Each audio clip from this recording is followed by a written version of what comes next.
सहरसा जिले में एक तरफ जहां हुई जदयू नेता की हत्या, वहीं दूसरी ओर मनाया गया जदयू सांसद का अभिनंदन सह स्वागत समारोह।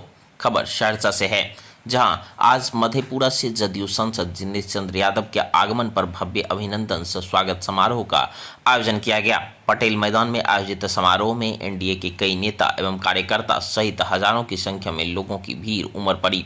इस दौरान सांसद दिनेश चंद्र यादव को पाग चादर देकर सम्मानित किया गया। आपको बता दें कि बीते कल जदयू नेता जवाहर यादव की अपराधियों ने दिन दहाड़े गोली मारकर हत्या कर दी थी। उसके बाद आज यह अभिनंदन सह स्वागत समारोह को लेकर तरह तरह की चर्चाएं हो रही है। वहीं अभिनंदन सह स्वागत समारोह को लेकर सांसद दिनेश चंद्र यादव ने कहा कि यह लोगों के लिए खुशी की बात है, चूंकि यह प्रोग्राम पहले से तय हो चुका था, लेकिन कल हमारे जदयू के प्रखंड अध्यक्ष की हत्या हो गई। यह कार्यक्रम पहले से ही तय था, इसलिए करना पड़ा। हम इस इलाके के लिए समर्पित हैं और इस इलाके के विकास के लिए कई सौगात मिली है। पटना से पूर्णिया एक्सप्रेस वे की स्वीकृति मिली है। इस बजट में सड़क सेक्टर के लिए 26,000 करोड़ केंद्र सरकार की ओर से दिया गया है। पूर्णिया से पटना सड़क बनाने के बाद सहरसा के लोग 2 घंटे में पटना पहुंच जाएंगे।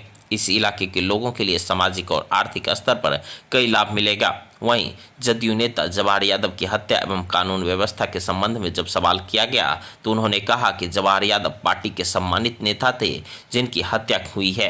पुलिस अपराधियों को पकड़ने में लगी हुई है, जल्द ही अपराधी पकड़े जाएंगे। इस पर कहना कुछ नहीं है, यह तो लोगों के खुशी के लिए ही बात है, क्योंकि यह पहले से तय हो गया था। लेकिन हम लोग के लिए तो दुखद हो गया कि हमारे एक प्रखंड अध्यक्ष की हत्या हो गई, तो इसीलिए इसको करना पड़ा। और कहना इसमें क्या है, हम तो इस इलाके के लिए समर्पित हैं और इस इलाके के लिए अभूतपूर्व समझिए विकास की एक सौगात मिली है। और यह सब यहाँ के लोगों का ही सौभाग्य है कि सभी लोग मिलके उस जगह पर भेजते हैं हमको जहाँ से बड़ी बड़ी योजना निकलती है, और उसी का प्रतिफल है कि वह भी हुआ।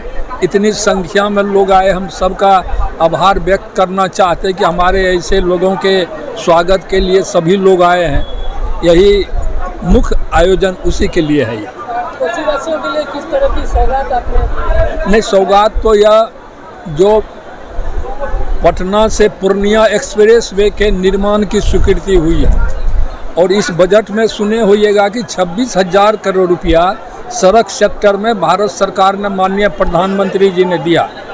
और पहले से बात चल रही थी, माननीय मुख्यमंत्री जी इसके लिए पहल कर रहे थे, और आदरणीय गडकरी साहब जो सड़क परिवहन मंत्री जी हैं, और उनका बहुत बड़ा योगदान है कि उन्होंने इस बात को आगे बढ़ा के इसकी मंजूरी कराई। और इस सड़क पर अभी अनुमान है जो टेंटेटिव डीपीआर बना है, उस पर 12,000 करोड़ रुपया खर्च होगा। यह सड़क जब बनेगा तो पूर्णिया से पटना की दूरी मात्र 3 घंटा में लोग तय करेंगे, और सिमरी बख्तियारपुर से 2 घंटा में लोग पटना जाएंगे। यहाँ से तो कई सड़क जुड़ रही है सिमरी बख्तियारपुर से, तो इस इलाके के लोग को काफ़ी लाभ होगा। सामाजिक स्तर और आर्थिक स्तर का इतना विकास होगा, इसकी कल्पना नहीं की जा सकती। और जब बजट में राशि का प्रावधान किया गया है, तो पहले से भी काम यह चल रहा था। डीपीआर का आदेश पहले 2021 से लगे हुए थे, और माननीय मंत्री से मिले थे, लोकसभा में भी कई बार इस सवाल को उठाए थे। तो जब बजट में राशि का प्रावधान किया तो एक्सप्रेस की गति से काम शुरू हो गया। और हम समझते हैं कि यदि इसका काम शुरू होगा तो बिहार का पहला एक्सप्रेस वे होगा। सबसे पहले इसी का निर्माण होगा। जब बनेगा तो 6 लेन सड़क होगा, और 6 लेन का मतलब अभी तो लोग देखा नहीं, 4 लेन कर रहा, लेकिन यह सड़क 6 लेन बनेगा और लोगों को काफ़ी इससे सुविधा मिलेगी। जिस तरह से कल जदयू नेता जवाहर यादव जी की हत्या हुई है, सरकार में कहीं ना कहीं ये सवाल उठ रहे हैं कि सुरक्षा व्यवस्था, कानून व्यवस्था पर सवाल उठ रहे हैं। नहीं, ऐसी बात नहीं है कि हत्या कहीं होता ही। हत्या हुई हमारे पार्टी के सम्मानित नेता थे, अध्यक्ष थे। काफ़ी दुखद है, निंदनीय है। प्रशासन के लोग लगे हुए हैं, अपराधी को जल्द पकड़ा जाएगा, सज़ा दिलाया जाएगा। लेकिन हत्या तो कई कारण से होता है, और उससे यह कहना कि सरकार का कोई कानून व्यवस्था नहीं है, यह बात उचित नहीं है। सरकार तो लगा हुआ है, तब न तुरंत एक्शन पुलिस का शुरू हो गया। पुलिस खोज रही है और पुलिस करेगी। सहरसा की पुलिस तत्पर है, इस काम को बखूबी इसको परिणाम सामने में लाएगी।